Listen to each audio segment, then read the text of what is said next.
show you how I would structure things if I were considering abroad. Now, and I'm not saying this has to be your life choice, but this is a choice. Okay.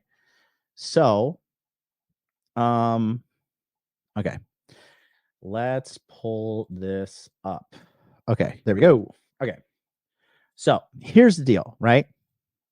As a guy who is wanting to get your shit together, okay, the things you're gonna have to be focusing on is this. Overall, you guys need to be calculating this number. This is your overhead, okay? This is your life overhead as an individual, okay? So this is your rent, okay?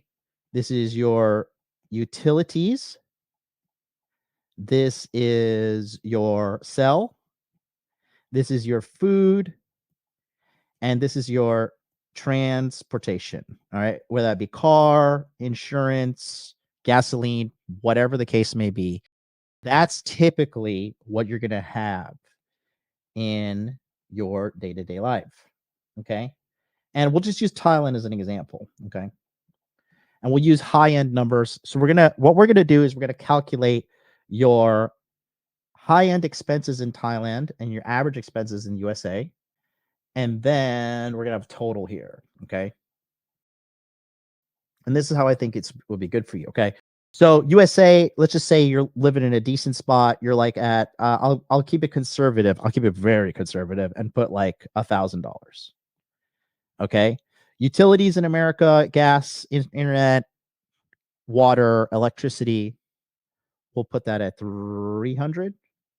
Your cell phone is probably $80. Your food in America, you're probably spending about 500 a month. And these are pumped up numbers. And then transportation, if you're using car, well, car payment, insurance, and gasoline, you're probably somewhere in the ballpark, I would say, of $900. Okay, so that's 1,400, 1,480, and then 1,480 plus 400. So you're at this is just to stay alive. You need this just to stay alive. Okay. Now let's do Thailand. Thailand is 750 for rent. Utilities is like $100. Worst case scenario. Cell phone is like $30 a month. Food, you're looking at, dude, like if you're going nuts in Thailand, eating out and everything, you're spending $250 a month. And then transportation, if you're just using Uber or Grab, which is the Uber equivalent over there, you're spending probably about, let's pump the numbers up. Let's say number 300. Okay.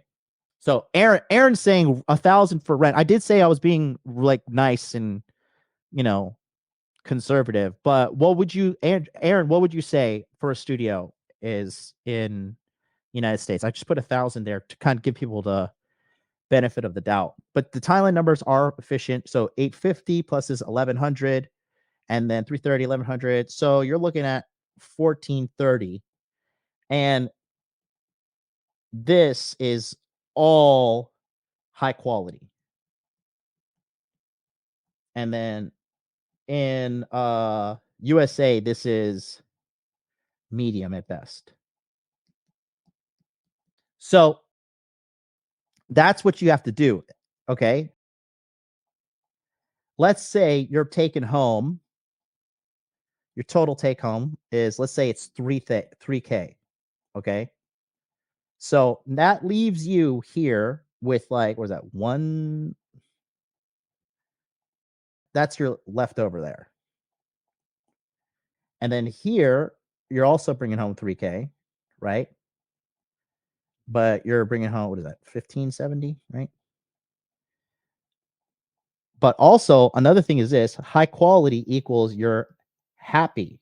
And when you're happy, you can make more money. But ultimately, you're happy and healthy. That's the most important thing there. You see the big difference there? This is what you have to save plus develop yourself as a man plus hobbies. Okay? That's not much.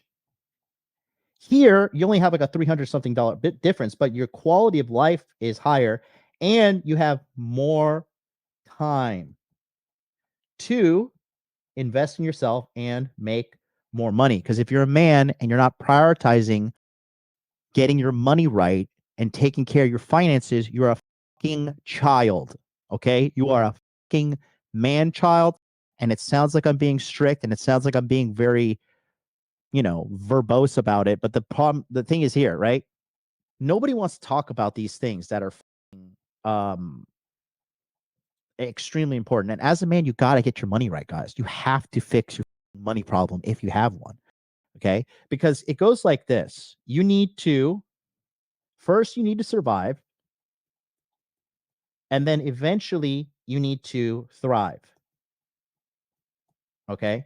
Survive is just staying alive. It's a photo finish with you and the bills at the end of every month, right? But thrive is when you have enough skills, enough income, and enough networked individuals that you can have an abundance of money. And now, guess what? You live off of this. And this can be for happiness, or you can take both of these and invest. And guess what? Now you have even more money and you're making more money, babies. Now look at that. You're fucking rich like Big Daddy MLD, and you can come to Tokyo and we can get drunk and can have a good time. But you see, and then yeah, Aaron adds a big thing too. And the thing is here, okay, here you have good women. And then statistically speaking, here in the United States, you have the worst women in the history of humanity. Literally the worst women in the history of humanity. Just want to make that silence there palpable so you guys can see.